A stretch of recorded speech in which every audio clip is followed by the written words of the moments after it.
2차 간의 누구가 누구를 그러다라고 말할 수 없는, 그게 다양성이라는 건데요. 그래서 북한이 김일성 정권이 혹은 김정은 정권이 이거는 독재 정권이다, 착취 정권이다 라고 말했으면 옛날에 우리 박정희 정권도 독재 정권이고 착취 정권이고, 그러면 박정희 정권 밑에 있었던 교회는 다 박정희하고 내화부동한 교회냐? 그렇지 않습니다. 내화부동한 교회도 있었고, 그리고 박정희 정권에 대해서 철저하게 비판하면서 간 교회도 있었어요. 그러니까 그런 정치 체제 때문에 교회의 진정성 자체를 우리가 다르게 말할 수 없다.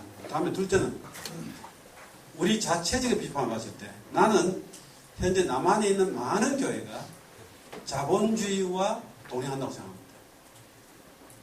복음에 깊이 서 있고 복음에 아주 굳건하게 서 있다기보다도 오히려 자본주의의 가치가 오히려 교회의 복음을 거의 그 소위 말하는 도미네이트하는 그런 교회 모습들이 한국 교회에 많이 있어요. 심지어 한국 교회 목회 방향을 자본주의의 경영 기법을 동원해서 하는 경우도 많이 있어요. 그러나 우리는 그 교회를 예수 그리스도의 교회가 아니라고 말할 수 없습니다. 왜냐하면 신앙 고백하기 때문에.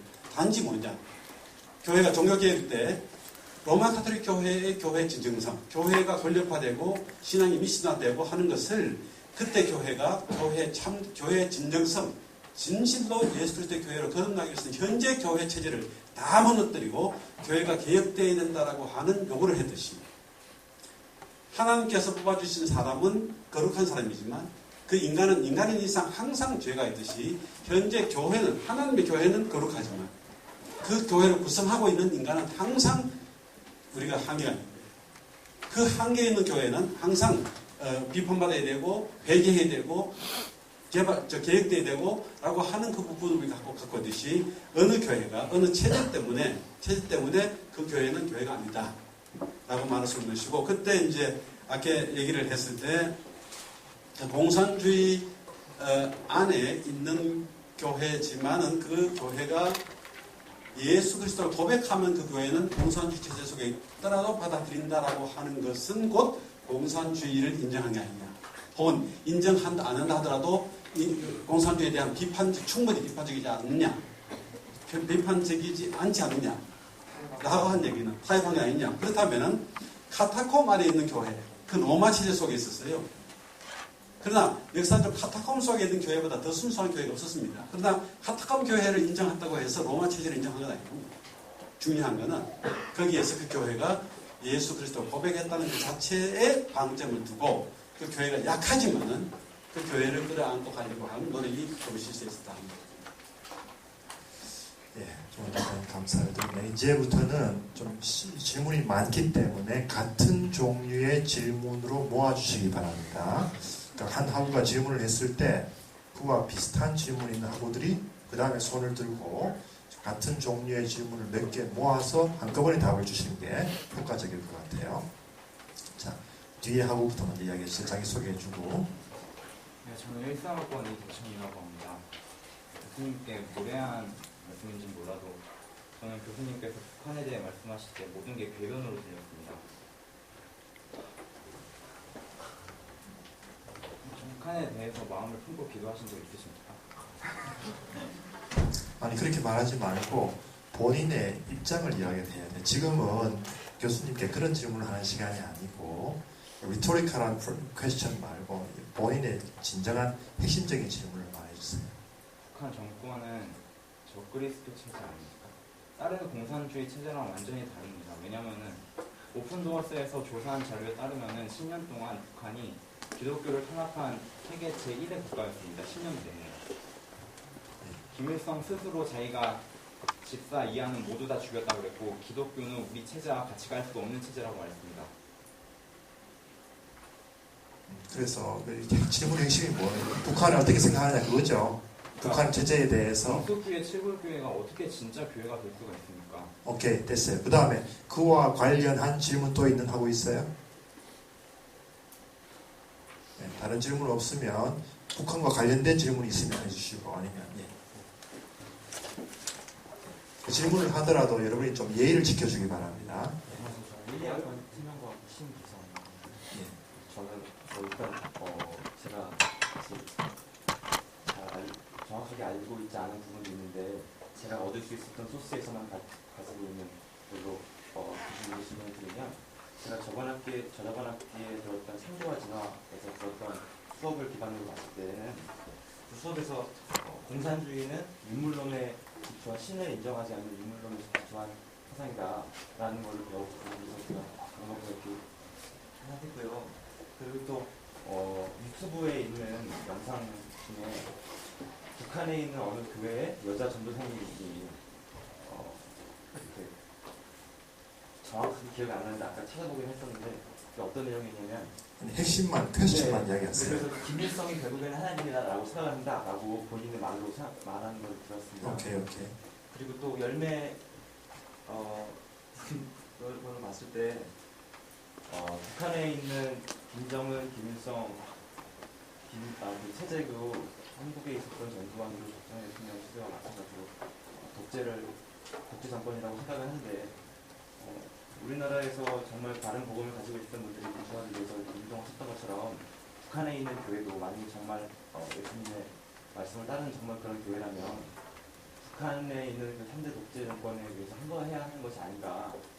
그러니까 꼭 그래야 한다는 건 아니지만 열매로 판단할 수 있다고 예수님께서 말씀하셨던 것처럼 제 생각이랑 약간 상충된 부분이 있어서 예, 아주 또 그와 관련된 질문이 있나요? 예.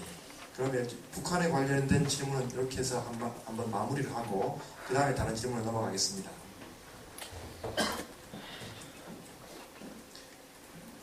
북한 교회가 탄압 억압적인 체제가 하는 것은 저는 동의합니다.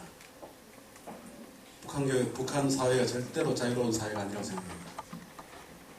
내가 북한을 여러 번 다녀왔는데 밖에 기도해 보시냐는데 북한은 기도할 뿐 아니라 북한 교회를 만들기 위한 노력을 나는 많이 했습니다. 심지어 어디까지 했냐면은 북한에 제가 그 9.11 테러 나고 난 직후에 3일 이후에 제가 평양에 들어갔는데 들어갔을 때 나를 안내했던 북한 교회 그 대외협력부장 이종로 그 부장이 저한테 이렇게 얘기를 했어요. 목사님, 이번에는 우리가 선물을 좋은 걸 준비했습니다. 뭘 준비했냐 하니까 북한은 어떤 체제든지 어떤 조직이든지 일정한 그 조직을 만들어가는 틀이 있어요. 그 중에 하나가 선전부. 선전부가 교회 안에 조선그리스도교 연맹 안에 있는 그걸 보고 많은 사람이 이 선전부는 결국은 교회 안에도 주체 사상을 전파하려고 하는 선전부가 아닌가 라고 하는 비판을 해서 거기다 문제제기를 했는데 우리 북한 쪽에서는 그 선전부가 그게 아니고 우리 홍보부에 같은 거예요. 홍보부도 같은 것인데 그렇게 말을 하니까 하도 오해가 많아서 북한이 이번에 그걸 선교부로 바꾸기로 했다. 선교부로 바꾸기로 했다. 그리고 제가 북한 돌아가신 강영섭 위원장한테 계속해서 부탁한 게 뭐냐면은 내가 동독에 유럽에 살고 있을 때 동독이 무너지는 걸 보고 동독이 무너졌을 때 동독의 나라가 무너지면 그 정권이 무너지는 게 아니고 치안 유지를 할 수 있는 기관이 다 무너져요.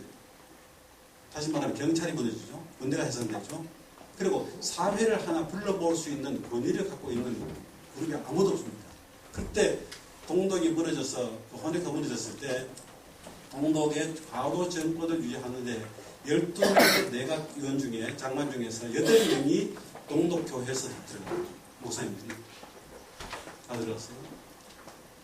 근데 그래서 내가 강영수 위원장한테 계속 말하기를 북한의 교회를 봉수교회 또 평양시 지부만 만들지 말고 북한 전역에 그 교회 조직을 다 만들어야 된다. 왜냐하면 혹시 모르는 붕괴 현상이 나타났을 때는 우리가 그거를 엮어낼 수 있는 교회적인 어떤 틀을 갖추는 게 중요하겠다. 라고 하는 그런 노력까지 계속하면서 북한의 신학원 만들어야 되고 교회를 만들어야 되고 그리고 북한 다른 지방 조직도 다 만들어야 되고 그렇게 내가 말을 했을 때 내 마음속에 공산 조직 자체를 강화하기 시작해야 된다라고 하는 생각하지 않았어요. 나는 교회가 북한의 실핏줄처럼 연결됐으면 좋겠다. 라고 하는 마음을 갖고 여러분은 어떻게 했는지 몰라도 나는 그걸 위해서 내가 빨갱이라고 하는 오해를 받아가면서도 국가보안법을 얻어가면서까지도 내가 거기에 들어갔던 거예요. 아마 도움이 될까 싶어서 내가 한 가지 더 말해주는데, 왜냐하면 지금 학생이 얘기했던 그 질문은 나한테는 영적인 질문이라서 내가 대답을 안 할 수 없는 것이, 북한을 위해서 기도해 보셨습니까? 라고 하는 게 제일 처음에 나온 질문인데, 영적인 질문이라서 내가 대답해 주는데, 제네바 한인교회 내가 WRC 있을 때 북한 교회 대표를 처음으로 제네바 한인교회 초청해서 우리가 예배를 같이 왔습니다. 그때 제네바 한인교회에서 북한 교회 대표가 꽃병을 하는 선물을 했어요. 꽃병을 하는 선물을 했는데, 그 다음날 그때 그 안기부가 와서 카메라를 다 찍고 했는데, 그 다음날 제가 사무실에 있으니까 우리 남한 대표부 안기부 직원이 나한테 전화를 해서, 목사님 어제 수고 참 많이 했습니다. 그런데 목사님 지금 국가보안법을 어긴 겁니다. 그러나 국제기구에 계시기 때문에 그 문제는 나중에 삼기로 하고, 지금은 당장 우리 보안법에 의하면 이북으로부터 외국 사람을 받은 모든 물품을 다 우리 남한 정부에다가 신고를 하고 신고할 필요가 있다. 요구를 했어요. 그래서 내가 어떻게 대답을 했냐, 이렇게 대답했습니다. 지금 당신이 말하는 그 얘기는 내게 굉장히 당혹감을 주는데, 왜냐면은 북한교회 대표가 선물을 갖고 왔을 때 내 개인에 준 게 아니다. 제네바 한인교회를 위해 준 거다. 하나님께 바친 것이다. 근데 그게 특별히 꽃병이다. 예배에서, 기독교 예배에서 꽃은 하나님과 사람 사이의 예배 속에서 화해를 의미한 것인데, 화해의 의미로 준 꽃병 자체를 교회에다 바친 것을 네가 나한테 국가보안법에 위촉되기 때문에 바쳐라 하면, 나는 두 법을 지켜야 되는데, 하나님의 법을 지켜야 되고 또 하나는 국법을 지켜야 되는데, 이런 경우에 두 법이 같이 가면 좋겠는데 같이 안 가고 상반되니까 나는 한 개를 선택할 수밖에 없다. 그래서 나는 내가 목사고 내가 신앙인이고 내가 복음의 가치가 더 상위 개념이기 때문에 나는 국가보안법을 정식으로 어기고 하나님의 법을 지키겠다. 나를 당신이 국가보안법에 의해서 처리해라. 얘기를 했습니다. 우리가 북한 교회에 접근하고 북한에 접근할 때 내가 아까 여러 번 말했다시피 그 체제가 뭐건 관계가 없습니다. 거기에 사는 사람이 누구냐 한 중요하고, 그 신앙을 고백한 사람이 누구냐 한 중요한 거고, 그 신앙 고백한 사람이 어떤 상황 속에 있는가 하는 게 중요한 거고, 그래서 교회를 지원하고 한 것이지 그 체제 자체에 대해서 그게 로마 제국 체제인지 관계없는 거예요. 그래서 나는 북한 사회가 연합사회 체제고 전체주의고 그 다음에 개선되어야 되고 민주화되어야 되고 하는 것은 사우디아라비아가 계획되어야 되고, 그리고 이란이 계획되어야 되고, 남한도 계획되어야 되고, 중국도 계획되어야 되고, 지금 세계에서 인권 탄압과 그 다음에 사형 집행이 가장 심한 곳이 중국과 사우디아라비아예요. 전 세계는 아무도 중국 인권 문제에 대해서, 그 다음에 사우디아라비아 인권 문제에 대해서 제기하지 않습니다. 그랬을 때 만약에 보편적 가치를 갖고 있다면 우리는 북한 인권 문제도 제기를 해야 되고, 동시에 미국의 핵무기도 얘기를 해야 되고, 그리고 중국의 인권 문제도 제기해야 되고, 사우디아라비아 인권 문제도 우리가 기름 때문에 못할 게 아니라 다 해야 되는 거예요. 그랬을 때 나는 세상에 어떤 정권도 어떤 권력도 깨끗한 권력은 있을 수 없다. 내가 북한을 옹호하는 게 아니라 복음의 관점에서 봤을 때는 모든 세상의 권세는 다 악한 것이고 다 부족한 것이고 다 회개해야 할 정권이고 똑같은 죄를 지고 있는 정권들이다. 그렇게 생각을 합니다. 그래서 궤변이 될지 몰라도 나는 보편적 가치를 지니고 있다면 그게 궤변이 아니라 그 객관적인 가치가 된다고 생각이 되고, 그 다음에 또 하나는 북한 교회가 독재 한 걸 해야 되지 않느냐, 그렇게 됐으면 좋겠어요. 그러나 북한 정부는 지금 교회 자체가 맥을 유지할 수 없는 상황이고, 그 다음에 남한에서 전두환 정권 때, 박정희 정권 때, 노태우 정권 때 그렇게 노동자 탄압하고 했을 때 남한 교회의 거의 90% 95%는 의용교회였습니다. 한가하지 않았어요. 그런데 대체로 어느 사회 집단인지 한글을 할 수 있는 용기 있는 프로페틱한 그런 입장을 취한 것은 거의 10% 되지 못해요. 언젠가는 북한 교회도 체제에 대한 한글을 하고 그 체제를 자유와 평등과 정의와 평화로 끌어갈 수 있는 교회가 됐으면 좋겠다. 그러면 나와 같은 바람을 갖고 있습니다. 감사합니다. 이제 조금 다른 주제로 넘어갔으면 좋겠는데요. 다른 주제예요? 오케이. 아까 우리 먼저 들었던 것 같은데 먼저 한 다음에 또 이야기해 줄게요. 네.